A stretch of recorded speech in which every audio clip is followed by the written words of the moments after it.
आज से 252 वैष्णव वार्ता प्रारंभ करते हैं। श्री गोसाई जी के सेवक गोविंद स्वामी जी जो महावन में रहते थे, सर्वप्रथम वार्ता उनकी है।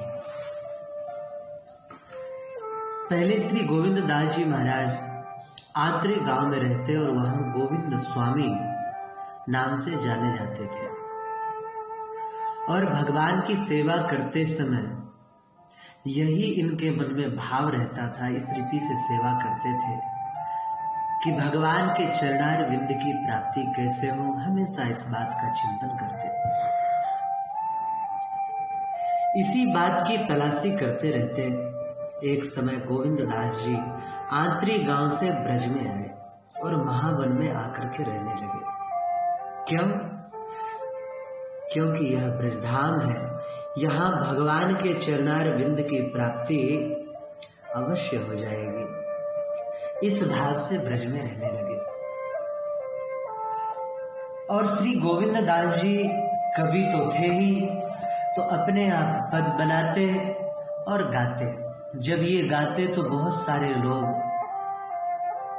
जो उनका पद श्रवण करते, उनमें से कुछ दरबारी गायक भी होते थे। वो उन पद को सीख करके अपनी पुस्तिका में लिख करके ले जाते और गोसाई जी के आगे गाते। तो गोसाई जी उनके ऊपर बड़े प्रसन्न होते और पूछते कि अरे भैया, किनका पद है ये? लोग बताते गोविंद स्वामी जी का। ये सुन के बड़े प्रसन्न होते। एक दो ने तो गोविंद स्वामी के आगे आकर के कहा भी कि भैया गोविंद स्वामी, आपके पद सुनकर के गोसाई जी बहुत प्रसन्न होते हैं। यह बात सुनकर के गोविंद स्वामी जी ने ऐसा विचार किया कि गोसाई जी से मिलना चाहिए। एक दिन गोसाई जी के एक सेवक महावन में आए हुए थे। भगवान की इच्छा से गोसाई जी के सेवक और गोविंद स्वामी जी का मिलन हुआ। उस वैष्णव की गोविंद स्वामी जी की आपस में बातचीत भई। तब गोविंद स्वामी जी ने पूछी, महाराज कृपा करके बताइए कि ठाकुर जी का अनुभव कैसे हो। इस बात को मैं बहुत दिन से बड़ी आतुरता से खोज कर रहा हूं। तब उस वैष्णव ने कहा, गोविंद स्वामी जी, आजकल तो ठाकुर जी को श्री विठलनाथ गोसाई जी ने अपने बस में कर लिया है, इसलिए ठाकुर जी और कहीं जा नहीं सकते। ठाकुर जी तो गोसाई जी के हाथ में है।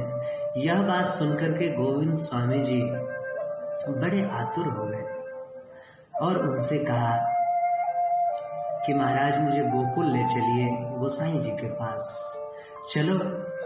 वहां से उठे और गोकुल आए। तब श्री गोसाई जी को देखा उन्होंने कि ठाकुरानी घाट के ऊपर संध्या तर्पण कर रहे हैं।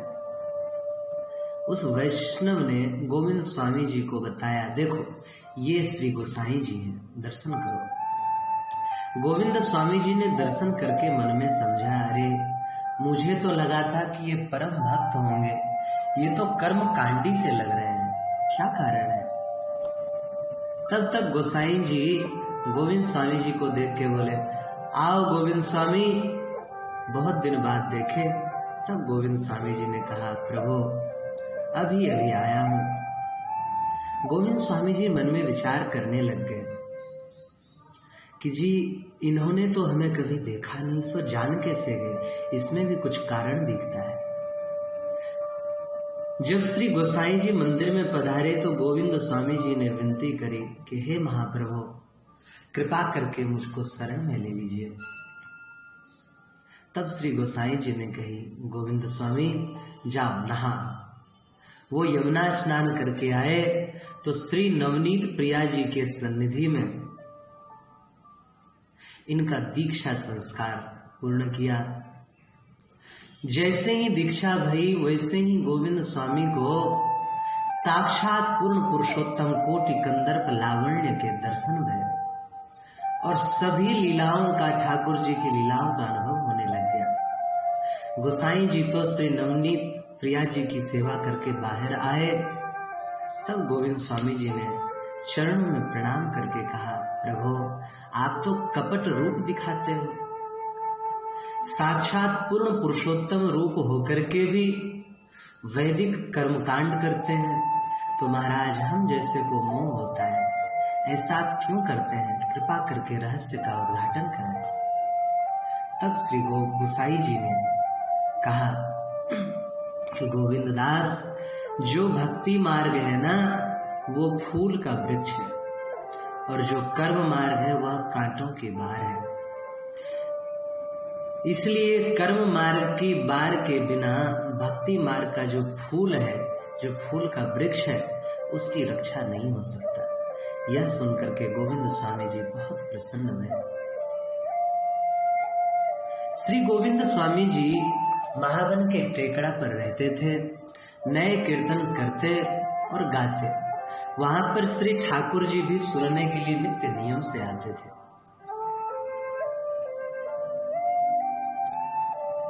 उस समय वहां गोपाल दास कायत भी कीर्तन लिखने के लिए आते थे। एक दिन ठाकुर जी ने गोविंद स्वामी जी से कही,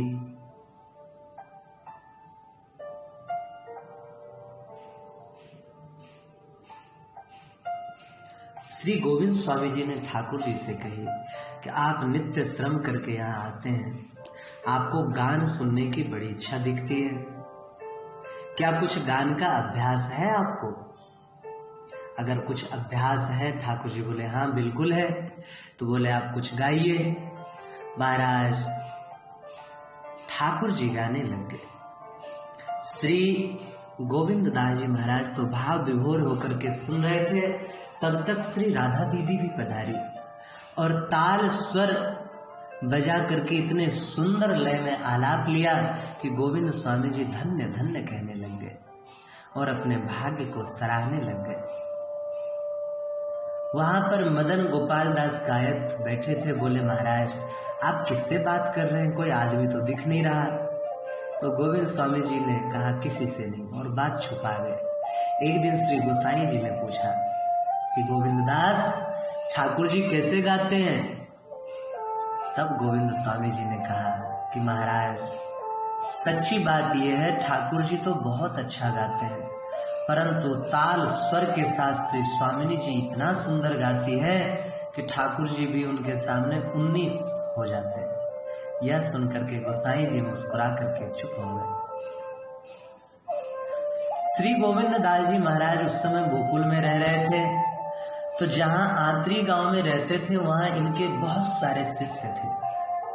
उन्होंने सुना कि हमारे गुरुजी गोकुल में रहने लग गए। सब के सब आए दर्शन करने।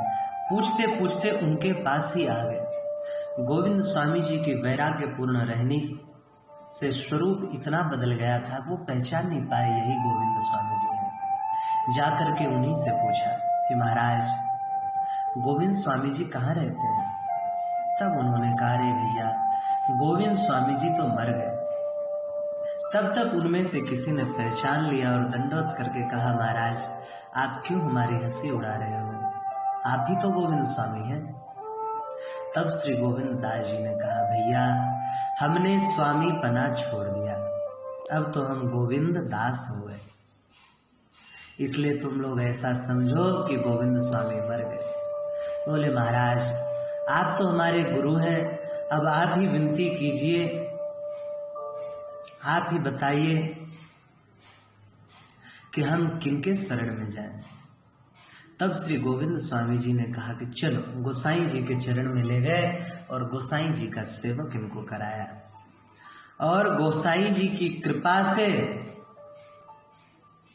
उन सबको भी भगवत प्राप्ति हुई। तो भैया जिनके संग से ही भगवत प्राप्ति हो जाए उन गोविंद स्वामी जी के चरित्र के विषय में क्या कहना। गोविंद स्वामी जी जिस समय गोकुल में रहते ही थे उस समय, परंतु यमुना जी में पैर नहीं रखते थे। श्री यमुना जी को साक्षात श्री राधा रानी अष्ट सिद्धि के दाता मानते थे और जो स्वरूप महाप्रभु जी ने यमुनाष्टक में वर्णन किया है यमुना जी का, वैसा ही गोविंद स्वामी जी गोसाई जी की कृपा से मानते थे। इसलिए यमुना जी में पांव नहीं रखते और यमुना जी के दर्शन करते, दंडवत करते, उनके जल का पान करते, परंतु पैर नहीं रखते थे। सो एक दिन बालकृष्ण जी और गोकुलनाथ जी गोविंद स्वामी को पकड़ के यमुना जी में नहाने के लिए चलने लग गए। तब गोविंद स्वामी जी ने विनती करी कि महाराज, हमारा ये शरीर मलमूत्र से भरा हुआ देह श्री यमुना जी को छूने के लायक नहीं है। क्यों? क्योंकि श्री यमुना जी तो साक्षात श्री राधा दीदी है, इसलिए यह अधम देह स्पर्श करने योग्य नहीं है। और महाराज श्री यमुना जी को तो उत्तम सामग्री समर्पित करनी चाहिए। यह सुनकर के बालकृष्ण जी और गोकुलनाथ जी चुप हो गए और गोविंद दास जी के भाग्य को सराहने लग गए कि भैया सच्ची निष्ठा तो इन्हीं की है। एक दिन की बात,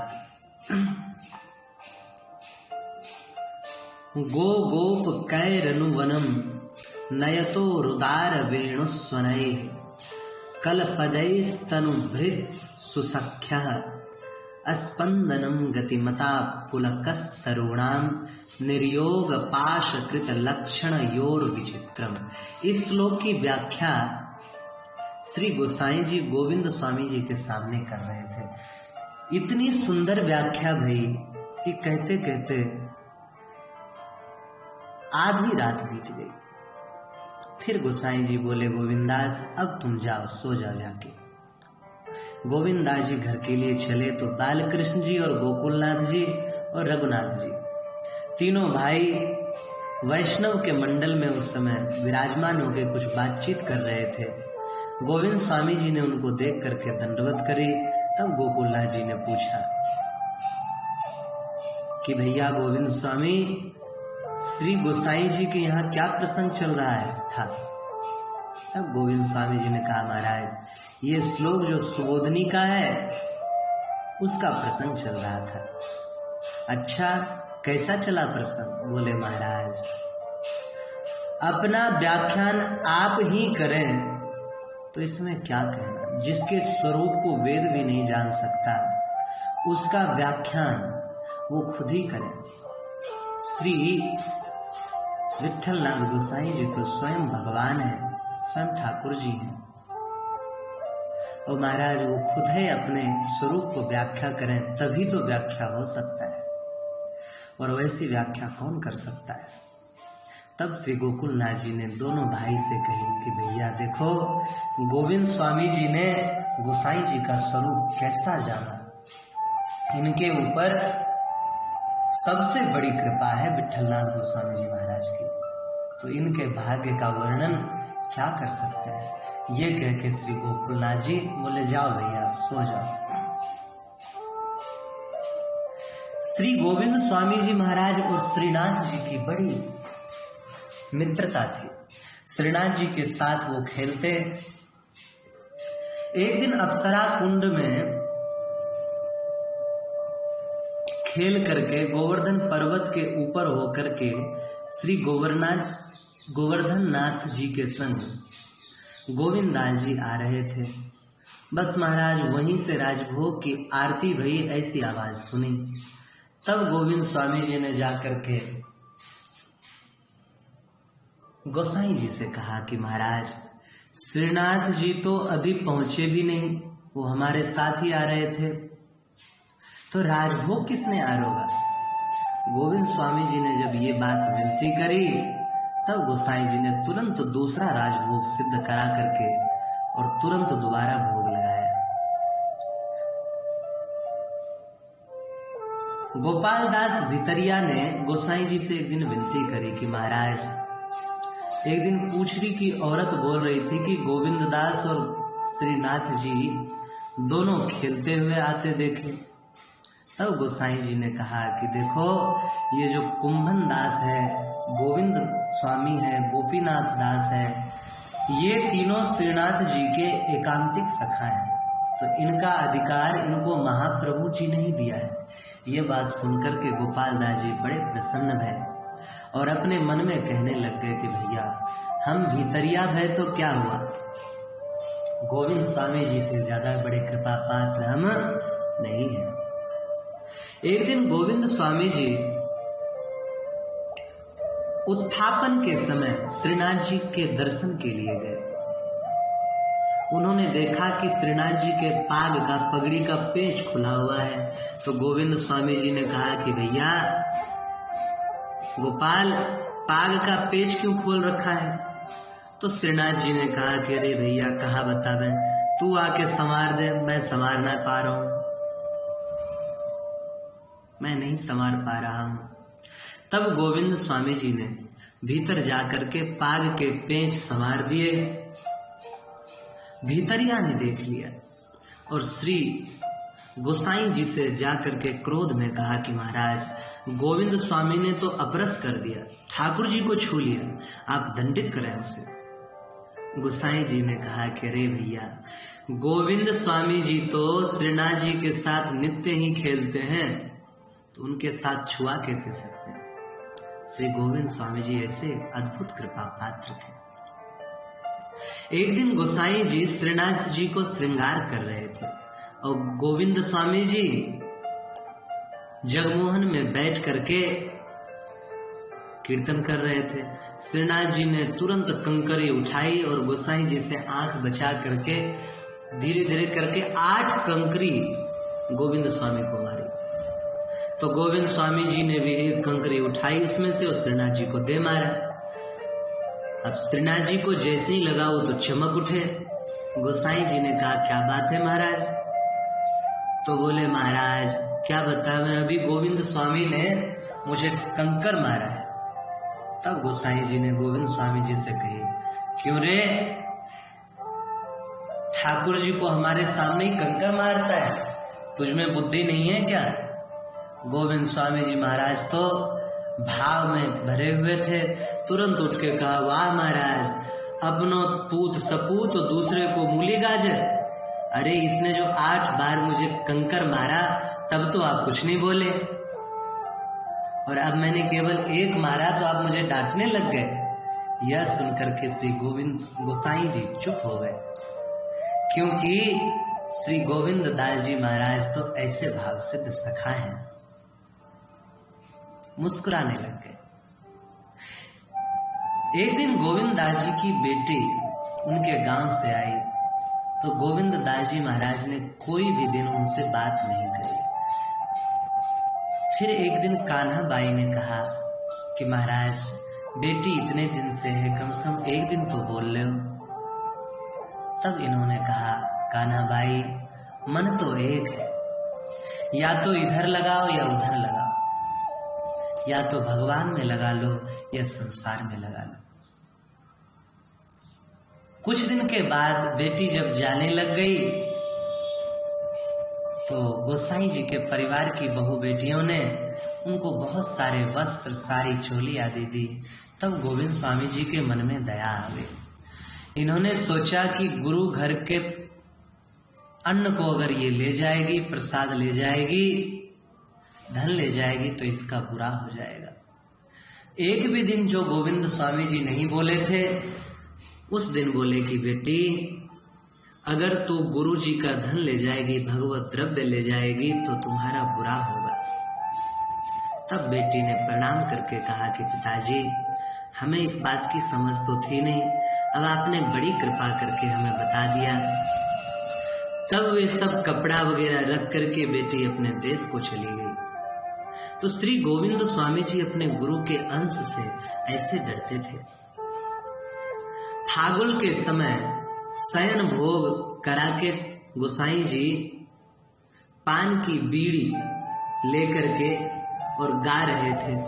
तब गोविंद स्वामी जी महाराज से बोले, गोविंद स्वामी तुम भी धमार गाओ। वो धमार गा रहे थे। जब धमार गा रहे थे तो श्री गोवर्धन लाला ये धमार पूरी करे बिना ही गोविंद स्वामी चुप हो गए। तब गोसाई जी ने कही कि अरे गोविंद दास, धमार तो पूरी करो भाई। तब गोविंद स्वामी जी ने कहा, महाराज धमार तो भग गई। मतलब बोले कि ठाकुर जी और श्री राधा जी ये दोनों खेल रहे थे होली, धमार खेल रहे थे। खेलते खेलते और गोविंद दास जी महाराज जैसा देखते थे वैसा ही गाते थे। तो क्या देखते हैं कि वो दोनों खेलते खेलते घर में जाके घुस गए। तो बोले, महाराज जब घर में घुस गए, भीतर क्या लीला हो रही है हमें कैसे पता चले। ये सुनकर के गोसाई जी चुप हो गए और जब बैठक में पधारे तब एक तुक अपनी तरफ से बनाया और गोविंद स्वामी जी के नाम की छाप डाल करके और उस पद को पूरा किया।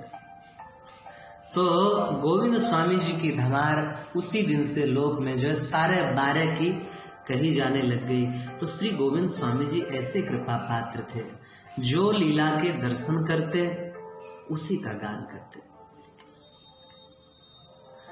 श्री गोविंद स्वामी जी महाराज महावन के टेकरा पर रोज जाकर के गायन करते। श्रीनाथ जी भी नित्य सुनने के लिए आते और श्रीनाथ जी भी साथ में गाते थे। तो गोविंद स्वामी जी तो भगवान के लीला में अष्ट सखा में थे ही। अगर कुछ नेकात चूक हो जाती श्रीनाथ जी की तो गोविंद स्वामी जी तुरंत कहते, भैया यहाँ गड़बड़ गा रहे। और जब गोविंद स्वामी जी चूकते तो श्रीनाथ जी भूल निकालने लग जाते। श्रीनाथ जी और गोविंद स्वामी जी का गान सुनने के लिए श्री गोकुलनाथ जी नित्य नियम से आते थे और एक मनुष्य को बिठा करके रखते थे कि भैया जब गोसाई जी भोजन करने लग जाए तब मुझे बुला लेना।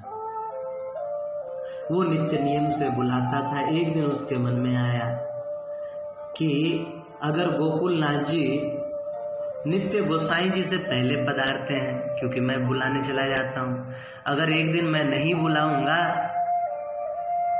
तो देखें क्या लीला होती है। और गोकुलनाथ जी का नित्य का आना जाना भी बंद हो जाएगा और मुझे इस परेशानी से छुटकारा मिलेगा। मुझे रोज बुलाने के लिए जाना पड़ता है टेकरा के ऊपर। यह समझ करके वह मनुष्य एक दिन बुलाने के लिए नहीं गया। तो गोसाई जी जब भोजन के लिए पधारे तो सब लाल जी आ गए, गोकुलनाथ जी नहीं आए। तब गोसाई जी ने दूसरे मनुष्य को आज्ञा दी कि जाओ गोविंद दास जी के पास बल्लभ जी बैठे हैं, उनको बुला ला। वो मनुष्य गया और बुला करके लाया। लाने के बाद जो पहला मनुष्य जिसको बुलाने की सेवा दी थी वो हृदय से पश्चाताप करने लग गया। तो श्री गोकुलनाथ जी ने कहा, ठीक है भैया, तुम्हारे मन में अगर ऐसा भाव है कि मैं तुम्हें परेशान कर रहा हूं, आज से तुम इस सेवा से मुक्त हुए। तो महाराज इतना सुनना था कि वो रोने लग गया। बड़ा पश्चाताप हुआ उसे। फिर लेकिन उसे वो सेवा प्राप्त नहीं हुई। तो श्री गोविंद स्वामी जी ऐसे कृपा पात्र भक्त थे, उनके संग के लिए श्रीनाथ जी महाराज क्षण क्षण में आकर के उनके पास विराजते। श्री गोविंद स्वामी महाराज सुने हैं कि पगड़ी बहुत अच्छी बांधते थे, लेकिन बहुत गरीब थे। तो एक कपड़ा ऐसा नहीं था बड़ा साफा, कई टुकड़े टुकड़े को मिला करके और पगड़ी बांधते। इस बात की किसी को खबर नहीं थी।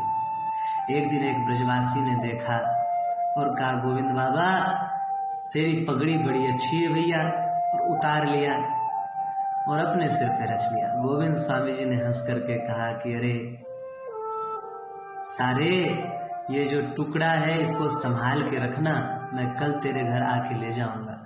उस ब्रजवासी समझ गया और तुरंत आके चरणों में प्रणाम करके वो पगड़ी दे दी। तो गोविंद स्वामी जी महाराज इतनी सुंदर पाग बांधते थे कि कहते हैं ठाकुर जी भी उनके हाथ से ही पगड़ी बंधवाते थे। गोविंद स्वामी जी नित्य जाकर के जसोदा घाट पर बैठते और वहां एक दिन एक बैरागी गा रहा था। महाराज ऐसा बेताल और बेसुर होकर के गा रहा था, ऐसे लगता था जैसे कान फट जाएंगे। तब गोविंद स्वामी जी ने कहा, अरे भैया तू मत ही गाया कर, गाने से क्या होता है। तब उस बैरागी ने कहा, अरे महाराज मैं तो मेरे राम को रिझाने के लिए गाता हूँ, गोपाल को रिझाने के लिए गाता हूँ। तब गोविंद स्वामी जी ने कहा, रे भैया, राम जी तो चतुर शिरोमणि है, सो कैसे रिझेंगे? तेरे मन में सच्चा भाव हो तो मन में नाम लिया कर, और अगर तुझे भगवान को सुनाने की इच्छा है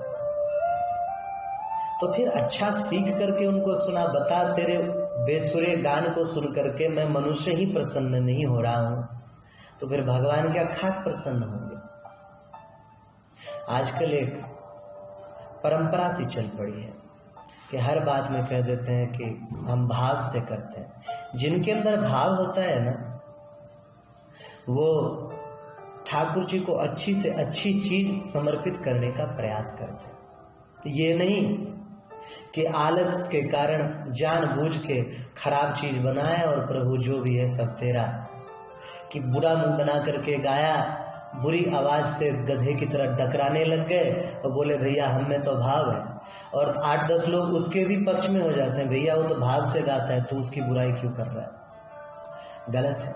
भगवान के प्रति सच्चा भाव है तो भगवान को अच्छी चीज दो। ऐसे निसंग थे गोविंद स्वामी जी, तुरंत फटकार लगाई उसको।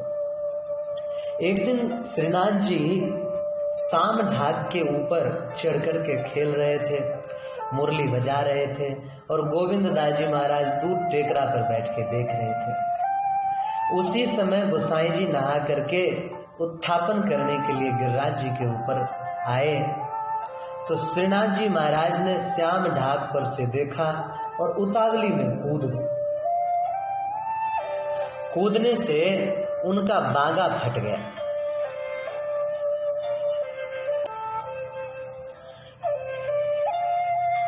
और उस कपड़े के कई टुकड़े उस डाल पर ही रह गए। तो श्री गोसाई जी महाराज ने किवाड़ खोल करके जब उत्थापन कराने लग गए तो देखा कि ठाकुर जी के वस्त्र फटे हुए हैं। तो उन्होंने बाकी मनुष्यों से पूछा, रे यहाँ कोई आया तो नहीं था? बोले नहीं महाराज। बोले ठाकुर जी के वस्त्र कैसे फट गए? कोई कुछ बता नहीं पा रहा था। गोसाई जी भी विचार कर रहे थे, तब तक गोविंद स्वामी जी आ गए और आ करके बोले, महाराज इस बात का क्या विचार कर रहे हो? क्या आप अपने लड़का का स्वभाव नहीं जानते? ये बहुत चंचल है, अभी श्याम ढाक पर से कूद करके आया है, तो वहीं पर इसका जो है कपड़ा फट गया। आपको अगर भरोसा ना हो तो चलिए दिखाते हैं। ले जा करके दिखाया तो देखा वहां पर तो कई टुकड़े कपड़े के लटक रहे हैं। वो उतार लाए और श्रीनाथ जी से गोसाई जी ने पूछी कि महाराज जय जय, आपने इतनी उतावली क्यों करी? तब श्रीनाथ जी ने कहा, महाराज उत्थापन का समय हो गया था, आप नहा करके पधार चुके थे, आप भोग लगावें, आप उत्थापन करावें और मैं ना आऊं, ऐसा कैसे हो सकता है? उस दिन के बाद श्री गोसाई जी ने तुरंत नियम बनाया कि पहले 3 बार घंटा बजाओ, उसके बाद थोड़ी देर के बाद 3 बार थोड़ी थोड़ी देर पे शंख बजाओ और फिर कुछ देर रुक करके तब मंदिर का दरवाजा खोल करके उत्थापन किया करें। उस दिन के बाद ऐसा नियम हो गया। तो श्री गोविंद स्वामी जी महाराज ऐसे कृपा पात्र भगवदीय थे, उनको ठाकुर जी की एक भी लीला उनसे छुपी नहीं रहती थी। एक दिन आगरे में अकबर ने सुना कि गोविंद स्वामी जी बहुत सुंदर गाते हैं। उसने बहुत प्रयास किया लोगों को भेज के कि गोविंद स्वामी जी हमारे यहाँ आवे, लेकिन महाराज जाको कछु न चाहिए वो साहन को साह। सुना कि वो तो निरपेक्ष है और निसंक है, तो बोले इनके मुख से कैसे गान श्रवण किया जाए। ये विचार किया तो उनका एक वजीर था, उसका नाम था बिरबल, उससे कहिए। बोले महाराज हो सकते हैं आपको गोविंद स्वामी जी के दर्शन और गान सुनने का सौभाग्य मिल सकता है, परंतु आपको साधारण वेश धारण करना पड़ेगा। बोले ठीक है। इन्होंने साधारण वेश धारण किया और गोकुल में आए तो श्री गोविंद स्वामी जी जसोदा घाट पर बैठ करके भैरव राग आलाप रहे थे। उसे थोड़ी देर सुनने के बाद बादशाह को रहा नहीं गया और वो वाह वाह वाह वाह ऐसा करने लग गया। गोविंद स्वामी जी ने पीछे की ओर देखा, रे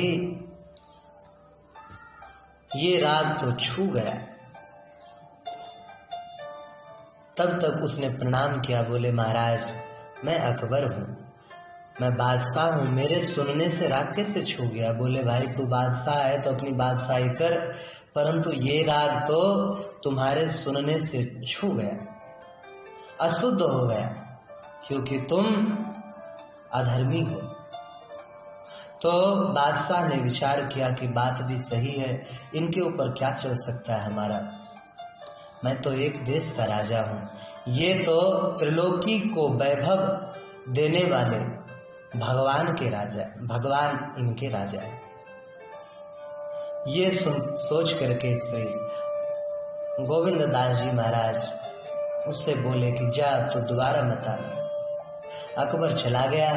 गोविंद स्वामी जी ने उस दिन के बाद कभी भी भैरव राग जीवन में नहीं गाया।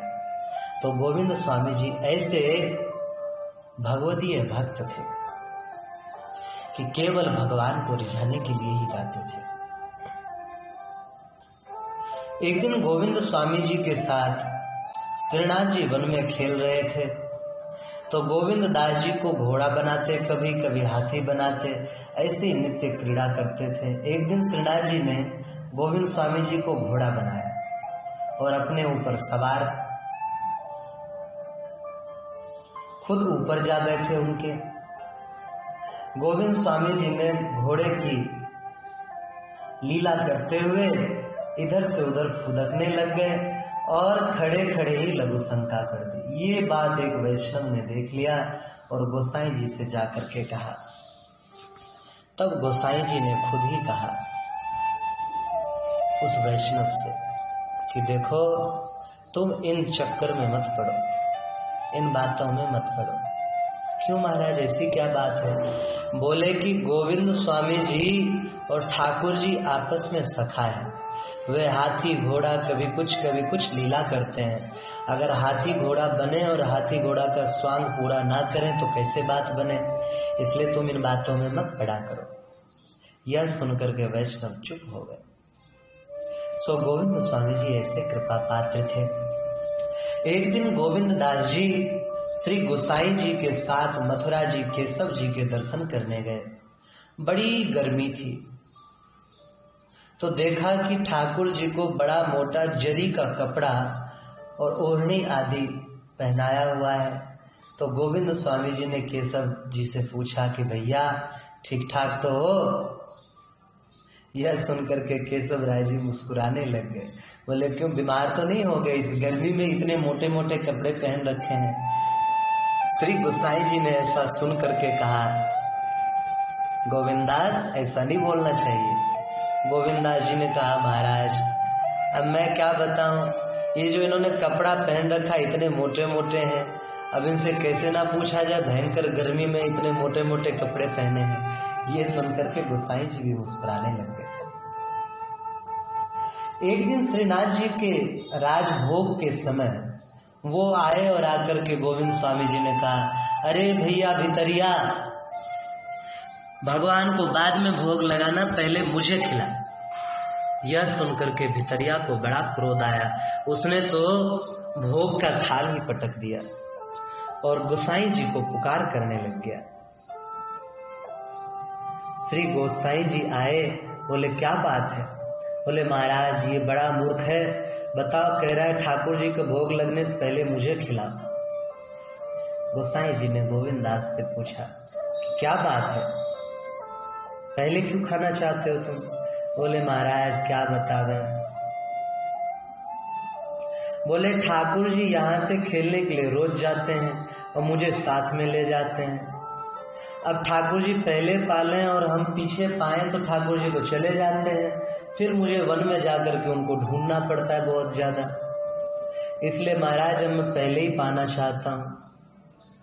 यह सुनकर के श्री गोसाई जी ने ऐसा बंदोबस्त कर दिया उसी दिन से कि राजभोग आने से पहले ही श्री गोसाई जी गोविंद दास जी को प्रसाद पवाते और भंडारी से कह दिया, देखो नित्य नियम से 2 थाल लाया करो, ठाकुर जी को और इनको एक साथ ही दे दिया करो। तो गोसाई जी ऐसे कृपा पात्र थे जिनके बगैर श्रीनाथ जी रह नहीं सकते थे। एक दिन गोविंद स्वामी जी खेल रहे थे श्रीनाथ जी के साथ। श्रीनाथ जी के ऊपर दाव आया तो वो महाराज तभी उत्थापन का समय हो गया। तो श्रीनाथ जी तो भाग आए मंदिर में और घुस गए अंदर। मंदिर के भीतर जा करके और वहां भोग आरोगने लग गए।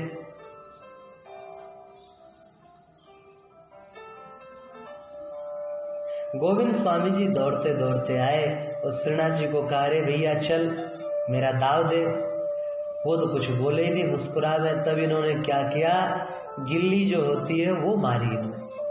महाराज जब देखा पुजारी जी ने और टहलवारों ने कि गोविंद स्वामी जी ने ठाकुर जी को गिल्ली मारी, धक्का दे के बाहर निकाल दिया। उत्थापन भोग जब दोबारा रखा गया तब गोविंद स्वामी जी तब तक रास्ता में जाके बैठ गए और बैठ करके बोले, अच्छा भैया अच्छी यारी निभाई, धक्का दे के निकलवाया, अभी आएगा गायों के साथ तो महाराज यही मार दूंगा, बहुत जोर की मार दूंगा तुझे। गोसाई जी मंदिर नहा के पधारे तो देखा श्रीनाथ जी तो अनमने से बैठे हैं और भोग नहीं लगा रहे हैं। तब गोसाई जी ने श्रीनाथ जी से पूछा कि महाराज क्या बात है, भोग क्यों नहीं लगा रहे हैं? बोले क्या बतावें, गोविंद दास जी बड़े नाराज हो गए हैं। यहाँ आया तो हम सखाओं के भाव को ना समझ के आपके पुजारी जी ने धक्का दे करके भगा दिया उसे। तो वो बड़ा क्रोधित हो गया है और कह रहा है, वहां बैठ गया है रास्ते में, अगर मैं उधर से गुजरूंगा तो बड़ी मार पड़ेगी। बोले महाराज तो उसके साथ मत खेला करो। बोले कि महाराज मैं उसके बगैर रह नहीं सकता, उसके बगैर मैं कहीं और खेल नहीं सकता, आप जाकर के कृपा पूर्वक उसे मना लाइए। ये सुनकर के गोसाई जी का हृदय भर आया और गोविंद स्वामी जी को बुलाने के लिए गए। वृद्धावस्था के कारण हाथ में डंडी ले रखी थी। गोविंद स्वामी जी ने दूर से देखा कि गोसाई जी आ रहे हैं, आवाज लगाते, ओ गोविंदा रुक जा। वो भगे। बोले क्यों भग रहा है? बोले महाराज आप मुझे मारोगे। बोले अरे नहीं, मैं तो बुढ़ापे के कारण लाठी ले रखा हूं, आ जा। और हाथ पकड़ के लाए। तब गोविंद स्वामी जी और श्रीनाथ जी ने एक साथ भोग आरोगा। तो श्री गोविंद दास जी महाराज ऐसे परम कृपा पात्र भय हैं ठाकुर जी के और गोसाई जी के। 19 वार्ता आई हुई है श्री गोविंद स्वामी जी की, 19 प्रसंग आए हुए हैं। तो गोविंद स्वामी जी का इतना ही चरित्र आया हुआ है। श्री राधा दीदी की जय।